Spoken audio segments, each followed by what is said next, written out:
un mot, parce qu'on aura l'occasion de reparler des engagements, mais qu'est-ce qui justifie votre engagement politique? Bien, en réalité, ça serait 2 mots. Je suis inquiet, puis ça prend du courage. On va mesurer ça dans les prochaines minutes. Stéphane Monroyen, et notre défi, c'est de ramener ça. Puis ce qu'il faudrait rajouter aussi, c'est que de par notre système électoral, les Québécois sont en face d'une décision encore. Est-ce qu'on continue pour un autre mandat de 4 ans, c'est-à-dire d'aller jusqu'à 48 ans où on va avoir donné le pouvoir à 2 partis qui vont être en alternance? Fait qu'un des défis de la coalition, déjà en venant au monde, la coalition, un défi qu'elle avait, c'est vraiment de s'insérer puis d'inviter les gens à casser ce moule-là, à arrêter pour, mettons, quelques années de voter pour ou contre, puis de s'en aller dans une autre direction. Ça fait partie du défi qu'on a. Soyons bien honnêtes, là, sur la question référendaire, puisque c'est ce qui justifie, semble-t-il, aux yeux des analystes, c'est ce qui justifie le revirement de la tendance. Sur la question référendaire, c'est Vincent Marissal qui emploie cette expression-là. Vous êtes un peu entre deux chaises. Et puis, c'est pas un dossier sur lequel la coalition Avenir Québec engrange des voix. Vous dites tout simplement, on n'en parle pas de ça. On remet à plus tard. Excuse-moi, Donald. L'alternative, quelle est-elle, l'alternative? On va toujours avoir un parti souverainiste au Québec jusqu'à temps qu'il va y avoir des humains au Québec. On va toujours avoir un autre parti qui ne sera pas d'accord avec le Parti souverainiste. La coalition est née d'une volonté de fédéralistes et de séparatistes de se mettre ensemble, puis de dire, pendant qu'on a ce débat-là, notre économie, notre système budgétaire s'en va dans le mur, il faut qu'on prenne une pause. On va prendre une pause de 10 ans, on va remettre la maison en ordre, on va redonner du souffle aux contribuables, puis après ça, quand on aurait les moyens, on pourra recommencer à voter pour, à voter contre. Mais c'est un débat qui va être éternel. Il n'y aura jamais un moment où il n'y aura pas de parti souverainiste au Québec. Il faut qu'on en sorte. On peut pas, on est condamné. Si on n'a pas une vision un petit peu plus large, on est condamné à se dire on doit voter pour ou contre. Ouais. La coalition invite les gens à sortir de ce moule-là. Mais M. Lamontagne, même si la CAQ invite les gens à sortir du moule, à justement épouser l'idée d'un troisième parti, ça a toujours été le cas. Il n'y a rien de nouveau là-dedans. C'est le fondement même de votre parti. M. Martel, bon, heureusement, vous y croyez encore. Mais vous avez eu un début de campagne qui a été difficile. C'est-à-dire qu'il y a des gros ténors dans votre parti. Bon, M. Barrette en est un, évidemment. Maude Cohen en était une autre. Hélène Dano, Jacques Duchesneau, qui ont quitté le bateau avant même que la campagne soit lancée. Quel message s'envoie aux électeurs sur la pertinence encore d'avoir ce parti-là, alors que la base semble ne plus y croire? Bien, la pertinence de la coalition Avenir Québec, c'est son programme. Puis le programme de la coalition Avenir Québec, dans un premier temps, c'est parce que le modèle économique du Québec, le modèle budgétaire du Québec est usé à la corde, il est rendu au bout. Lisez encore Luc Godbout hier, le spécialiste fiscaliste de l'Université de Sherbrooke, qu'est-ce qu'il dit? On peut bien vouloir contrôler les dépenses, mais on est rendu à un point où c'est rendu structurel. La coalition, le programme qu'elle propose, c'est le seul parti qui a pris le temps de s'asseoir puis de développer une vision par rapport à ce changement structurel-là qui est important pour l'économie du Québec. Avec le PQ, avec le Parti libéral, on rajoute des pompons sur le bateau, on met des lignes sur les côtés, mais on a toujours un fond qui coule, puis on est toujours à rame pour s'en aller dans un cap électoral. La coalition, c'est pas ça qu'elle propose. On ramène le bateau au bord, on refait le plancher, on met un moteur, puis on a une direction qui est claire. M. Mongeau, là-dessus, sur les... Je peux rajouter, M. Parent, excusez-moi, mais le PLQ, dans son slogan, nous dit cette année, ensemble, on va s'occuper des vraies affaires. En 2003, le PQ a été élu avec 46 % des gens pour faire la réingénierie de l'État, pour s'occuper des vraies affaires. Il y avait 18 % de l'ADQ qui appuyaient aussi. Il y a 18 % des voteurs qui ont voté pour l'ADQ qui, on peut dire, pouvaient être sympathiques à l'idée de la réingénierie de l'État. Il y a 64 % des citoyens du Québec, des électeurs, qui pouvaient être en faveur d'une réingénierie de l'État. Qu'est-ce qu'ils ont fait? Le Parti libéral a émis 2-3 propositions, il y a 3-4 pancartes dans la rue. Les libéraux ont fermé les livres et ont été 9 ans sans gouvernail, sans aucune vision. La seule boussole qu'on avait, c'était la boussole électorale, puis on laissé le Québec dans le chaos au printemps 2012. Alors pourquoi, moi je demande à M. Couillard, pourquoi cette fois-là, si on le confie, ensemble, s'occuper des vraies affaires, qu'est-ce qui ferait qu'ils s'en occuperaient plus que les 9 années? On vient de leur donner 9 années consécutives pour mettre en œuvre leur marque de commerce qui est l'emploi, la croissance là, qui nous tape. Là. Mais où est leur vision, où est leur capacité, où est leur courage? Ils ont eu 9 ans pour nous le montrer, puis ils ne l'ont pas fait. Ils nous ont laissé en lambeaux. M. Couillard, dans votre circonscription, M. Martel, aujourd'hui, on comprend que vous ne voulez pas en parler. Si le PQ est porté au pouvoir et organise un référendum, vous allez voter oui ou non? Oui, c'est André Lamontagne. C'est certain que je vais voter non. On a vécu 2 référendums.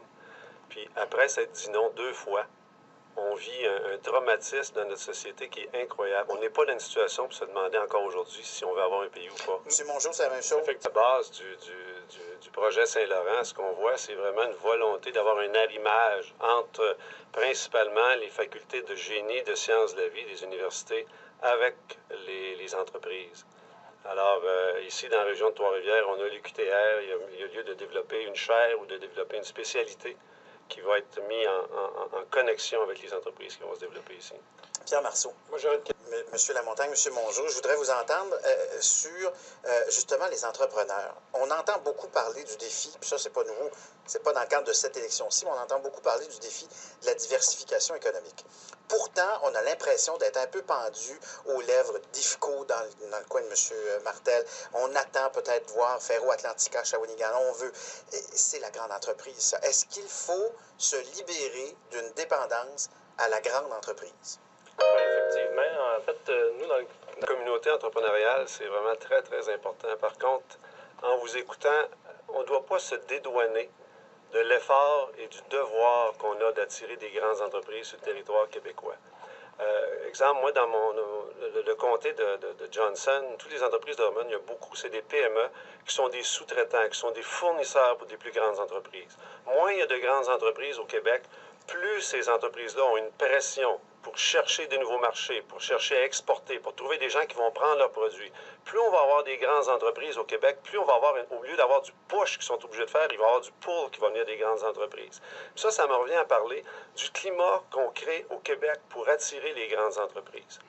On a un gros problème au Québec, au sens où on peut dépenser notre argent comme on le veut, ça c'est notre prérogative, mais quand c'est vient le temps d'aller chercher des revenus, on est dans un marché mondial. On a des entreprises aujourd'hui, en 2014, qui ont 100 millions, 500 millions, 1 milliard à investir. C'est la planète. Leur terrain de jeu, c'est la planète. Alors, si nous, on décide qu'on n'est pas accueillant, ou on décide qu'on a certains dogmes ou certaines façons de faire les choses, qu'on se dit c'est comme ça que ça fonctionne chez nous, si ça ne fonctionne pas comme ça ailleurs dans le monde, bien, il y a des entreprises qu'au lieu, on est gentil, on est accueillant, mais si on n'est pas accueillant fiscalement, puis au point de vue de l'environnement qu'on offre aux entreprises, ils vont aller ailleurs. Fait que quand moi j'arrive puis je constate le Parti québécois, quand il a pris le pouvoir en l'espace de 4 mois, combien il a contribué à détériorer le climat de confiance au Québec. Les entreprises, moi j'ai des gens que je connais qui sont en charge de projets, c'est des gens de firmes comptables qui font affaire avec des multinationales, qui ont, mettons, 11 projets dans leur carton pour des investissements majeurs au Québec, puis qui me disent que 4 ou 5 mois après l'élection du Parti québécois en 2012, on est en train de déjeuner, puis m'explique André, c'est une tragédie. Sur les 11 projets que j'avais, il y en a 8 qui ont été fermés. Alors oui, l'entrepreneur, c'est important, mais on a une responsabilité pour la prospérité du Québec à attirer des grandes entreprises. Puis un des objectifs du projet Saint-Laurent, c'est exactement ça. Pierre Marceau. Dans votre programme à la Coalition Avenir Québec, on apprend que le Québec donne 2 milliards de dollars en aide aux grandes entreprises, aux entreprises.